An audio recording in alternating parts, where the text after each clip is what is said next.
Good morning, class. Can you please switch off your cell phones and open your textbooks to page 103? And this morning's lesson, we're going to talk about cytochemistry, the chemistry of cell membranes.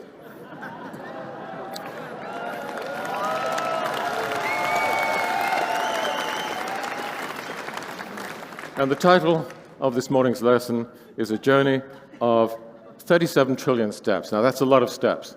That's enough to get you all the way around the world about 800 times. So that's one way of getting healthy. But that's not the journey I'm talking about today. Instead of journeying 800 times around the world, the journey I'm talking about is from here to here. Because as any biology student can tell you, we consist of approximately 37 trillion cells. And one of the secrets of how to age well, how to age successfully, how to age in a healthy way, is looking after the health of your cells, because ill health has its roots inside the cells, and a large part of that occurs within the membranes of the cell, the edge of the cell, where the cell finishes, and the external environment, the world, starts. And it's very clear when you look at public health statistics that our cell membranes, our cells, are not in a good condition. We have been neglecting them, and we pay a heavy price for that. Now, I'm going to show you some statistics which are derived from, as you can see here, USA National Health Surveys. And the reason why I'm looking at the American data is because it is, frankly, the worst in the world.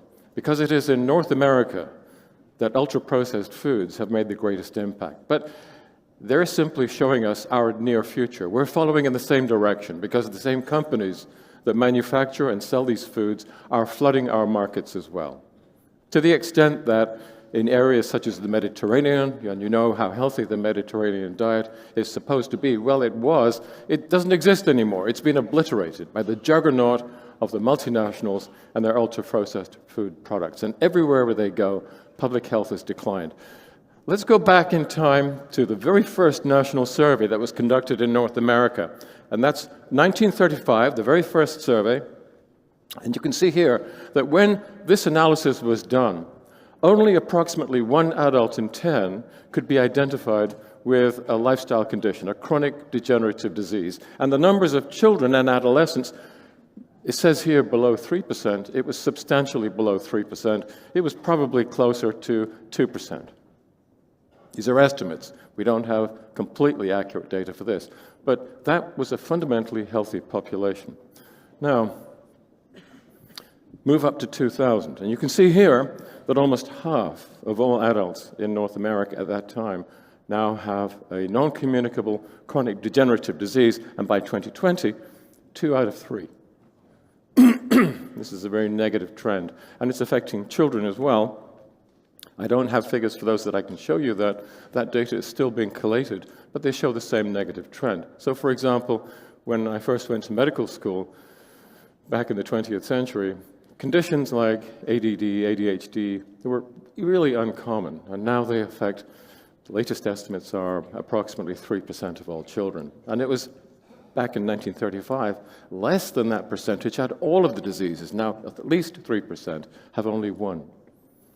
So this is a picture of a society that is in decline. It is a picture of a public that is actually being chronically poisoned. You see this also in the numbers of people who have more than one chronic degenerative condition. It shows the same increase. In 1935, well below 5%, less than 5 people in 100 had signs of more than one chronic clinical degenerative condition. And again, you see the same trend, 2006, 1 in 4, 2010, 1 in 3. The latest figures are still again being processed. I confidently expect they will show a further increase. And what we see in the hospitals and in the clinics are increasing numbers of people presenting with multiple conditions who require polypharmaceutical management, lots and lots of different types of drugs. They're difficult to manage, they're expensive, and they use up inordinate amounts of healthcare resources. This is a sad and deeply negative situation. So what is it that is getting so much worse about public health? Well, the real question is, what isn't getting worse? So these are a list of conditions all of which are becoming more frequent, and almost all of which are occurring in younger and younger groups of patients. And this is not a complete list, because I know that being Zinzino people, you're all highly intelligent, and you've probably worked out by now that this is an alphabetical list, and you can see that it only goes from addiction to glaucoma. Well, there's more to the alphabet than that. We're not even halfway through. So let's see some more. Yeah, I could go on. This is not a complete list. And all of this is showing us, as I said, a population that is being chronically poisoned. So, for example, a farmer would understand that. If the farmer saw their pigs or their cows or their sheep all becoming sick and sicker in different ways, and seeing their life expectancy and their health expectancy decreasing. Why don't we see this? Mostly for political reasons, mostly because doctors specialize. That's what we're supposed to do. Medical scientists specialize. That's what we're supposed to do. That's how you build your career. So the oncologists know that they're seeing more cancer. The neurogeriatricians know that they're seeing more dementia.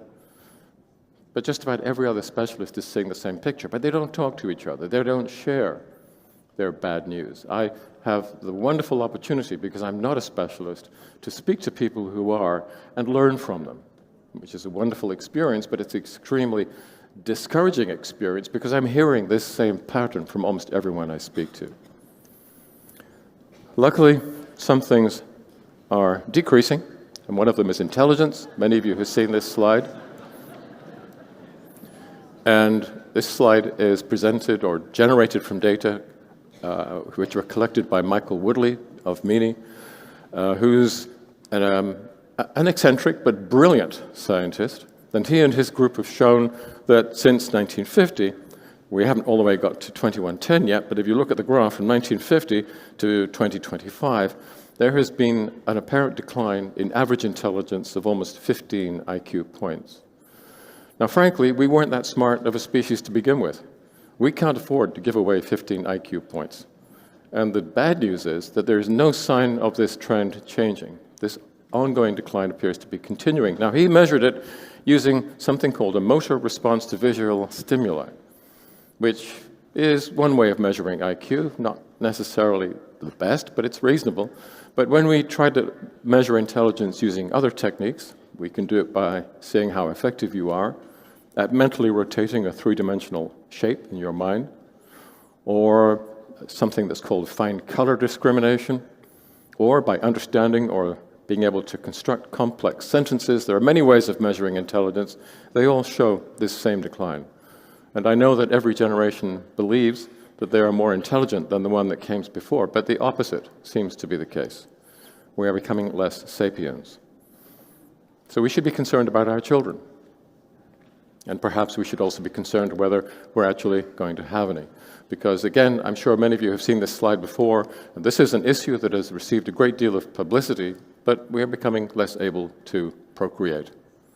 So women's infertility has long been a recognized issue. We're seeing more and more males, because of this catastrophic decline in sperm counts, who are either subclinically infertile or completely infertile.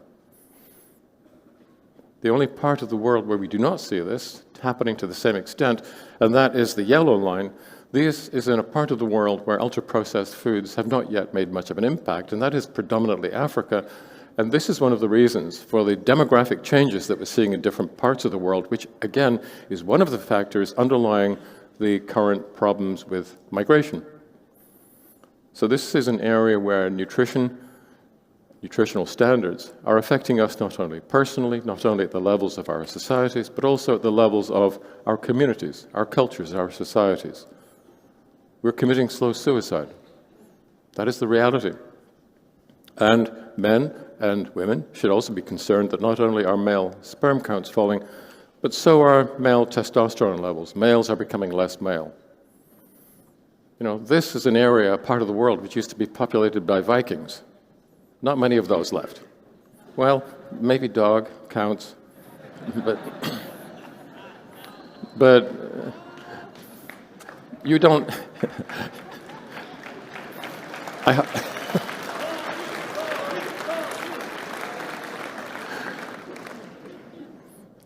Yeah, but these are real and present dangers that we are facing. We're facing profound changes to our species, to our epigenomes, to our metabolomes, to the very core of who and what we are.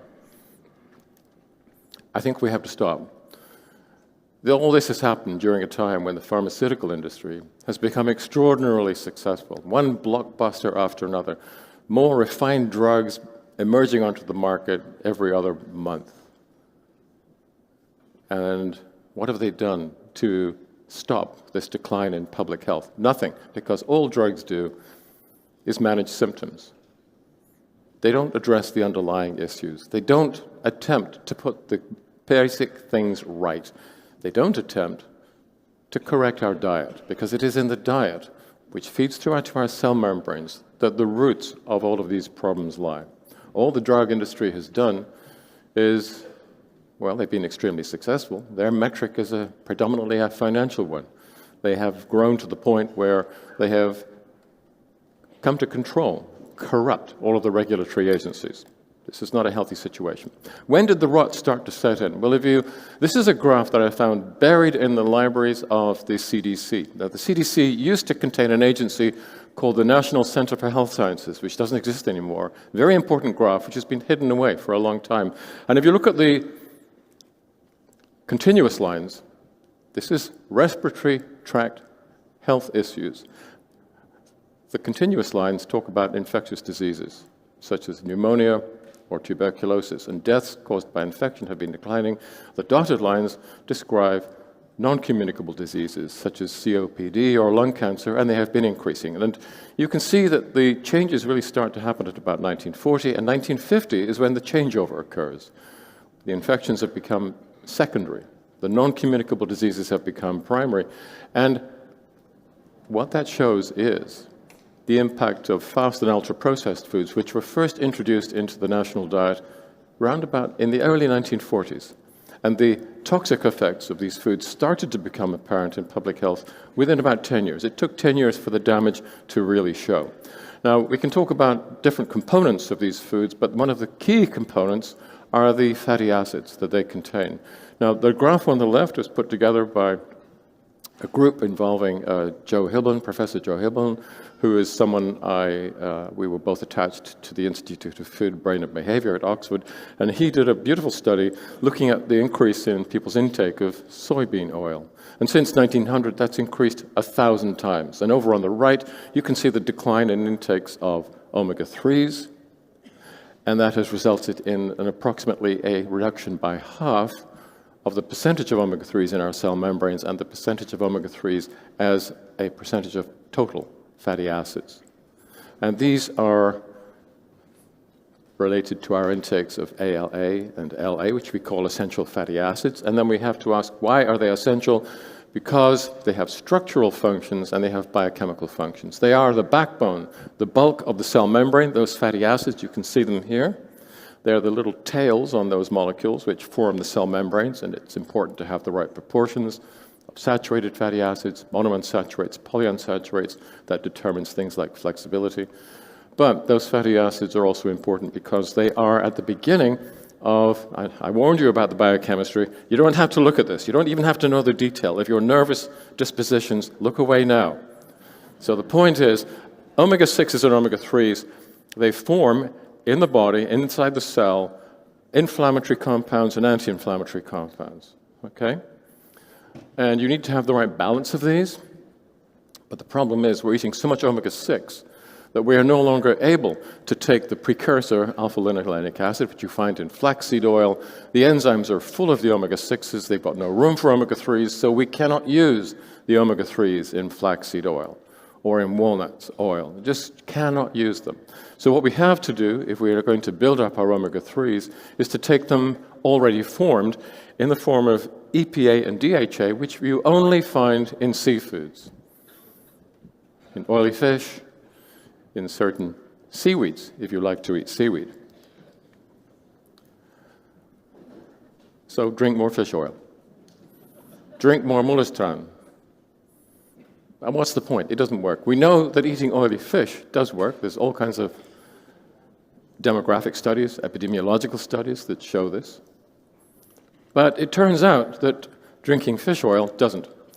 There are all kinds of studies which show that drinking ordinary types of fish oil, standard commercial fish oils, do not really offer you very much, if any, protection against the problems that I was talking about earlier.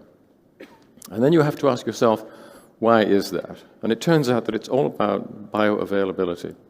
Now, you can absorb fatty acids into your blood easily. It doesn't matter what shape or form they're in, whether they're esters, ketones, free fatty acid, makes no difference.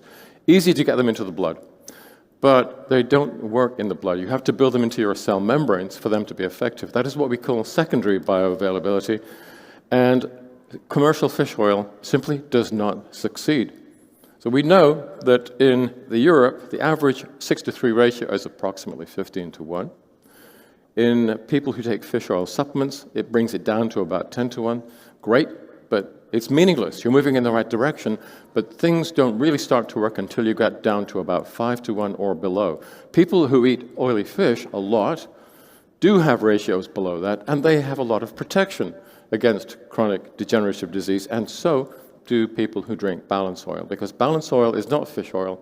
It is an oily fish, but in liquid form, because we put back the polyphenols into the blend. And the polyphenols are really important. Where do they come from? Where does fish oil come from? Not really from fish, they come from marine algae, or seaweeds. Now, marine algae are at the bottom of the marine food chains, just as plants are at the bottom of the terrestrial food chain. And it is the omega-3s and the polyphenols produced by the seaweeds. They bind together, and the polyphenols protect the omega-3s so that they can be eaten by the krill, and they pass through the gut and the tissues of the krill, and then the small fish, and then the bigger fish, and then the apex predator, which might be a killer whale, or it could be your grandmother eating a dish of herring. Now, I know you don't think of your grandmother as an apex predator, but in this sense she is.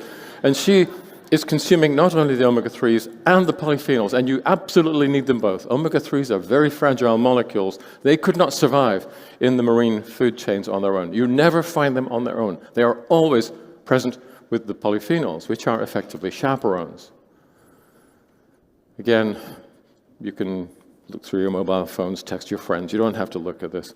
But the whole point of this is that green box there is arachidonic acid. That's the omega-6. You make that into pro-inflammatory compounds. Too much arachidonic acid in your cell membranes is not good, but this is where the polyphenols do the other thing that they need to do.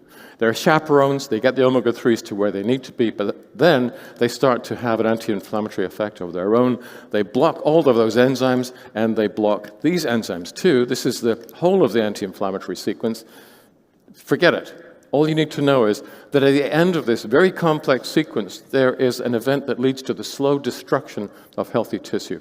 That's why inflammation makes you sick, because it degrades your bone, your cartilage, your blood vessels. It kills off your brain cells. And luckily, the polyphenols work here too. The polyphenols are adding anti-inflammatory protection at all these different steps of the inflammation cascade, which is why we need to eat lots of polyphenols together with our omega-3s. The problem is the modern diet has not only given us all the wrong 6-to-3 ratios, they've also taken the polyphenols away. You need to put them both back in. Just taking omega-3s will not do it. And that's why we recombine them in balance oil. And that's why balance oil works, where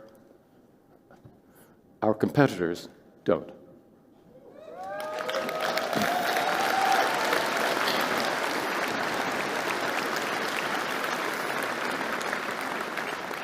And by using the test, we have numbers that we can follow, that doctors require. They want to know that something is working. They can test their patients before and after. They can see the progress, not only in terms of improving test values, but in terms of their patients' improving condition. This is what we need to see when we're dealing with patients. We don't want to take nutrition just on the basis of faith. What about the children? I mentioned the children earlier, and this is a huge area of concern because we're seeing so many more children who are on the spectrum. And the spectrum is more extensive than you think, because it is not only the usual suspects, but intermittent explosive disorder, oppositional defiant disorder, conduct disorder, and now schizophrenia is increasingly being regarded as a spectrum disorder, just one that shows up a little later in life. And this has been recognized in the DSM-5, which is the Directory of Diagnostic and Statistics of Mental Disease, which is the psychiatrist's Bible. Neurodiversity, great. I'm all for difference. And people who are a little bit schizoid or who have a little bit of ADD, ADHD, they can actually be extremely productive. They extend our capacity, our range of capacities. But at a certain point, it becomes neurodivergence. It gets to the point where people are less able to cope. They're less able to fully develop the potential arc of their lives. And we know this because many people who are further out on the spectrum and find it difficult to go along with normal social behaviors, too many of them end up in prison. The prisons are full of patients who should not be in prison, who should be helped. And this is where it becomes a subject of huge importance to me, and I think relevance to you, because we know that as the brain is developing in utero, it's an extremely complicated process. There's a wiring diagram, and it must follow. But that progress can be disturbed if the mother is suffering from chronic inflammatory stress. And what that shows us is, and we're already seeing examples of this, that if you can help a pregnant mother not to have chronic inflammatory stress, and we know how to do that now, we know that we can greatly reduce the risk of that child developing a substantial neurodevelopmental problem. And we can perhaps go even further than that. We can move from prevention to treatment. I cannot talk about this. The law will not allow me to tell you the truth. But if you're interested, see if you can find someone at your table, or perhaps next to you, who can tell you about what our health protocol did for their neurodivergent child. I have seen children who were diagnosed by experts as being far out on the spectrum. When I meet them after they've been through our program, I honestly can't tell that they are anything other than normal. It's been...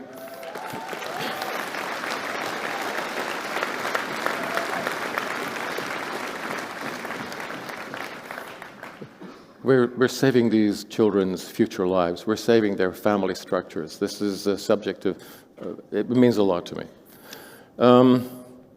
Don't forget the gut. Pontus mentioned that. We know that the dysbiosis is very important for these children, so we try to treat that. But many adults have this too. Dysbiosis is increasingly recognized as a major risk factor for a whole range of conditions, which is why, even though the xenobiotic works on its own, balance oil works on its own, but when you put them together, the effect of the two, of the combination, is much greater than the sum of its parts. You'll see this for yourselves, and you'll see this for yourselves in your clients. So we're at a point now where we can start to look in great detail as to how the modern life, how the industrial diet is harming us. It's harming us epigenetically, it's harming our metabolism, and it's affecting us in 4 key ways. You can see here chronic inflammation, dysbiosis. I don't have time to talk about type B malnutrition and glycemic mismatch, but it's all in my blog and in my lectures. If you're interested, you can go into the detail.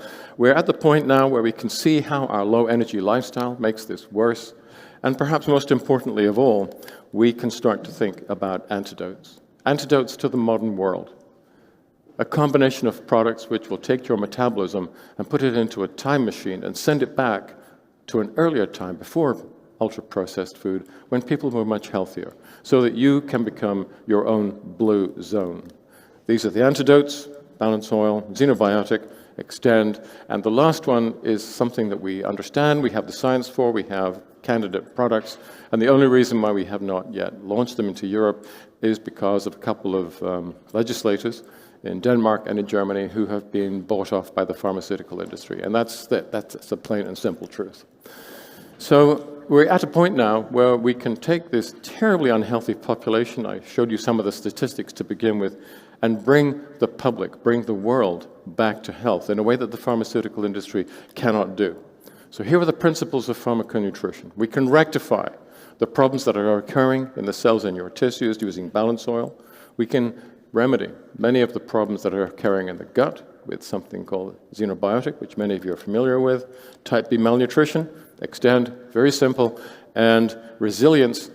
God knows how many children are depressed and anxious now, particularly in North America, but the figures are trending here too. We can help them too. with a product that is neither addictive, nor is it liable to produce suicidal or homicidal instincts that we see with the classical antidepressants. And it's really an answer to many families' problems and to many children's problems. I've seen families healed with this type of approach. So,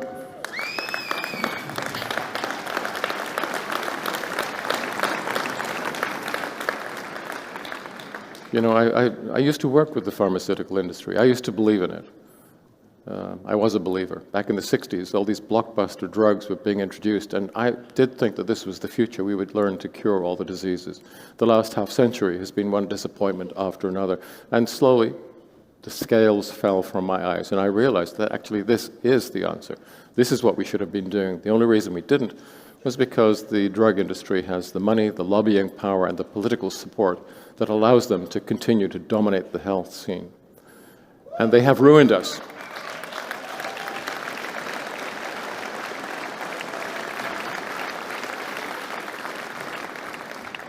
We are at last at a point where we can change tracks. More and more doctors are coming to join us.